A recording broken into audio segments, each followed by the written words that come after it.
大家好，欢迎大家收看中国简报。我们为您带来全球媒体关于中国时政、经济和社会的最新内容以及独家分析。我们可信、专业、多角度的中国报道，为世界精英提供判断、决策参考。中国简报使用多种语言发行，包括文字、视频、播客、书刊多种形式。同时，我们也在6度世界进行全天候播放。欢迎阅读本期中国简报。今天是2023年5月30日，在 The China Brief， 我们为您带来来自全球媒体的中国政治、经济和社会的最新消息，以及独家专家分析。如果您觉得我们的内容有帮助，请订阅我们的实时通讯。现在订阅。独家洞察日本的衰落，值得中国学习的教训。1989年5月，日本央行开始持续加息，至1990年8月先后5次利率。日本宽松的货币环境不复存在，楼市和股市的泡沫相继破裂，也就在所难免了。需要特别注意的是，泡沫虽然破裂，但是催生泡沫的大量债务却实实在在的存在，是需要还的。举例来说，贷款买房或炒房的日本家庭，在房价下跌后，买房的贷款没有随房价一同下跌，是需要归还给银行的。一旦大量的债务无法归还给银行，银行就会发生挤兑，进而引发金融危机。上世纪，随着楼市和股市泡沫的破裂，日本经济增长和金融稳定接连出现各种问题，根本原因就是泡沫是虚的，而债务是实实在在的。从宏观经济角度看，日本楼市和股市泡沫期间，债务急剧增加，经济增长很大程度上也是由债务驱动的。举例来说，房子中的玻璃、塑钢窗、家具、家电、洁具等等，如果没有房价泡沫，本来是不会被生产出来的。是投资者追求房价上涨，购买房子，才引发对这些产品的需求。而这些产品的生产也难免是由债务驱动的。随着房价泡沫破裂，这些行业的债务也成为问题。简而言之，日本在彻底消化过剩的债务，以及过剩的债务对应的过剩的企业设备、过剩的企业产能和过剩的就业之前，经济完全不可能回归正常的增长轨道，长期低迷在所难免。而创新一直没能成为驱动日本经济增长的引擎，推动日本经济进一步增长，消化这些过剩债务、产能和就业何其难。行文至此，一个自然而然的问题是，那么中国呢？我个人认为，日本值得借鉴的教训在于：一、从经济增长早期验证模式的技术模仿、引进，需尽早转变为自主创新，尽早由测验转变为投验，这是经济持续增长的根本。基于自主创新的产品，投验无法生产出来，才能摆脱与投验厂家生产的产品的竞争，进而减少摩擦。二、尽量避免或者推迟与投验任何形式，特别是没有实质意义的摩擦和冲突。三、尽早控制住任何形式的由债务驱动的资产泡沫，避免其破裂，导致经济处于长期调整之中，进而提前终结验证模式。日本经济失落30年的原因之三。本文作者辛吉斯，中国简报特约经济学家。中国前顶级科学家承认，不能排除 COVID 实验室泄露理论。电报。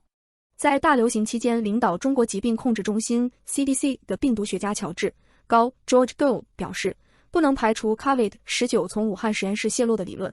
然而，中国驻英国大使馆辩称，实验室泄密的说法是反华势力编造的谎言。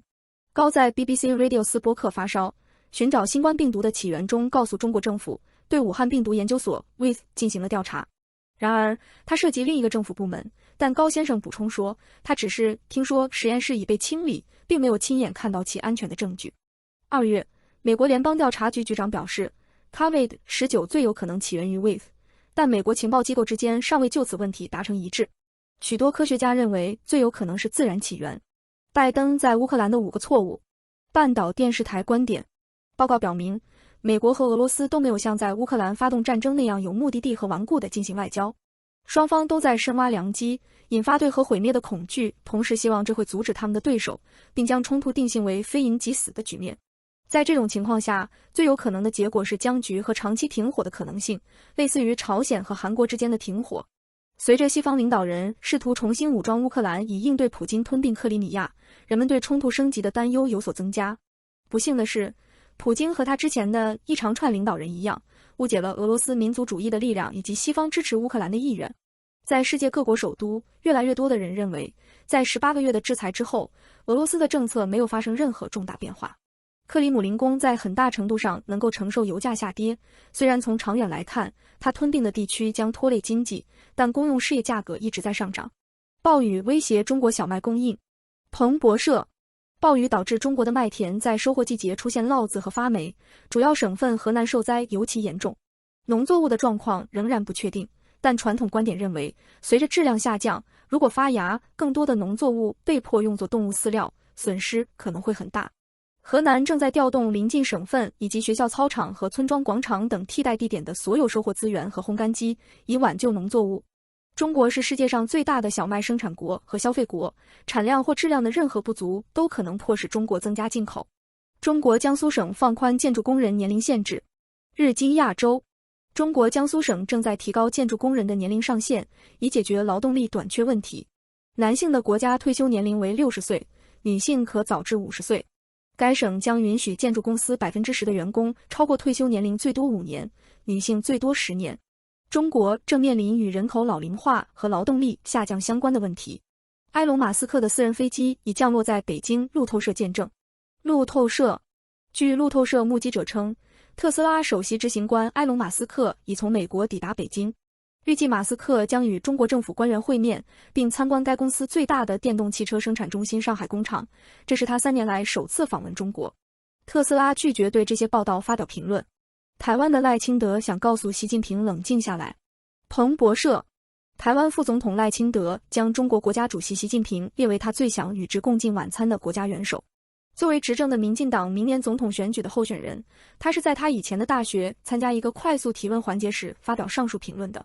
北京近年来加大了对台湾的军事和外交压力，他声称台湾是其领土的一部分。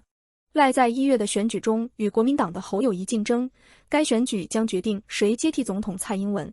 英伟达 CEO 因 AI 股票飙升，在台湾获得摇滚明星般的接待。彭博社，图形处理单元 GPU 制造商 NVIDIA 的首席执行官黄仁勋将人工智能 AI 比作一种非常易于编程的新型计算机。他声称该技术将用于一系列行业，包括制药、农业甚至气候变化。黄在台湾的一个行业峰会上，在7天内第5次公开露面时发表了上述评论。周一 ，Wang 公布了 NVIDIA 的超级计算机平台。上周三，他公布的收入数据比分析师估计高出约50%，引发了全球市场的反弹。欧盟、美国将在瑞典高层会谈中权衡中国人工智能和贸易紧张局势。路透社，美国和欧盟高级官员正在瑞典举行会议，讨论在人工智能和其他未来技术方面的合作，以及欧盟对特朗普时代关税和美国绿色补贴的抱怨。美国国务卿安东尼·布林肯和欧盟委员会副主席玛格丽特·维斯塔格以及其他官员将出席为期2天的会议，这是此类会议的第4次。中国预计将成为一个主要焦点，尽管该国在联合声明草案中只出现2次，但外交官们表示，此次聚会是对本月早些时候举行的7国集团领导人会议的回应。中国官方支持的《环球时报》称，此次会议为反华作坊。高盛的中国交易撮合者停止接触美国投资者。金融时报，由于北京和华盛顿之间的地缘政治紧张局势，高盛亚太区私募股权业务负责人 Stephanie Hui 将不再寻求在美国的投资。Hui 说，他现在关注东南亚、中国、日本和韩国，因为这些地区吸引了更多的兴趣。他的评论表明，在国际关系紧张的情况下，公共养老基金等北美投资者不太愿意投资。然而，许的言论更多地反映了市场情绪，而不是银行战略的变化。他继续从美国机构筹集资金，以在全球范围内进行投资。中国神舟16号任务发射。德国之声，中国已向天宫空间站派出包括1名平民在内的3名宇航员，这是自2021年以来中国空间站第5次载人飞行任务。天宫空间站是中国太空梦的关键，本来是在美国禁止后开发的美国国家航空航天局与中国接触。这次发射也是中国首次将民用卫星送入轨道。桂海潮将担任此次任务的有效载荷专家，并负责管理天宫空间站的实验。预计中国今年还将向太空前哨发射另一次载人飞行任务。中国正面临人工智能灾难。外交事务，根据外交政策中的一篇文章，人工智能 AI 的风险被严重低估。该文章指出，灾难性后果可能源于机器速度的交互和事故。他补充说，由于企业主不负责任以及灾难应对通常不在公众视线之外，未能认识到此类风险导致中国特别容易发生潜在的灾难性事故。根据外交政策，中国对社会信息的控制使与人工智能相关的风险与加速技术研究的动力保持一致。然而，这些风险仍然存在。去年，当研究人员在不到6小时的时间内使用 AI 开发了4万种潜在的生化武器时，他们展示了如何轻松调整相对简单的 AI 系统以产生毁灭性的效果。这可以应用于从电网和石油管道的黑客攻击到大规模金融市场崩溃的任何事情。被誉为 AI 教父的 Geoffrey Hinton 因此提倡发展中的公司在了解自己是否能够控制它之前，不要扩大 AI 技术。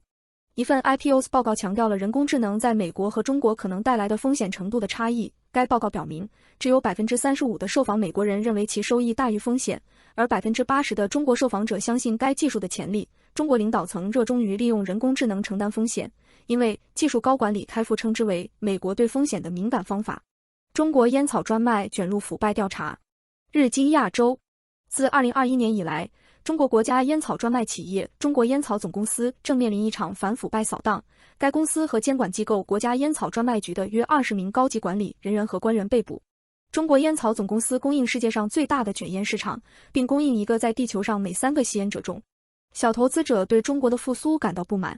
路透社，中国的小投资者正在远离股票，因为他们将储蓄投入到被认为更安全的资产中。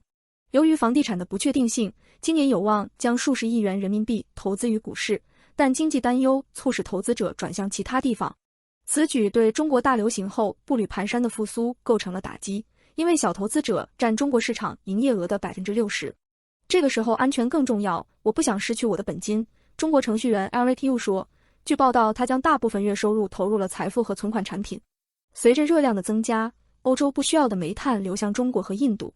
彭博社，继2015年8月以来天然气价格下跌超过 90% 之后，亚洲公用事业公司正在大量购买煤炭。最初用于欧洲港口的约700万吨煤炭，现在将出口到中国等亚洲国家和印度。亚洲酷热的气温将增加今年夏天对煤炭作为能源的需求，而亚洲下半年强劲的经济表现将继续提振电力需求。随着中国增加进口，同时扩大国内生产以支持其经济的重新开放，南非也向亚洲供应了更多煤炭。台湾急于阻止中国切断互联网和电话。日本时报，参与数字事务的台湾官员计划到2022年底使用遍布台湾的700多个卫星接收器来帮助提高岛上的通信弹性。这700个接收器将转换为台湾网络安全的固定和移动配置，以防万一重大紧急情况，例如自然灾害或与中国的潜在冲突。台湾的数字经济价值7400亿美元，极易受到破坏其数字基础设施的攻击。政府正在寻找增强其数字弹性的方法。然而，台湾的计划取决于多家私营公司的合作，预计这将是一个重大障碍。由于悲观情绪盛行，中国股市指数从2023年的峰值下跌 20%。彭博社，在经济复苏乏力和与美国关系紧张的情况下，衡量中国股市的关键指标恒生中国企业指数有望进入熊市。它在6月15日下跌了 0.7%， 这是连续第5天下跌，跌幅从1月27日的峰值跌至约 20%。与美国的紧张关系以及新冠疫情后经济复苏乏力导致上涨缺乏催化剂，加剧了投资者的担忧。一些中国多头削减了投资组合配置。通过中国简报了解全球与中国相关的最新消息、分析和政策简报。我们的团队汇总、综合和总结来自各种来源的最重要信息，包括媒体、智库、政府机构和行业专家。我们的使命是为您提供易于访问且非常有价值的信息。这些信息是根据您的特定兴趣领域量身定制的。我们了解与中国相关的最新发展的重要性，并旨在让我们的读者能够理解这些信息。访问我们的网站，加入对话并随时了解与中国相关的最新消息和发展 3w.6dubrief.com。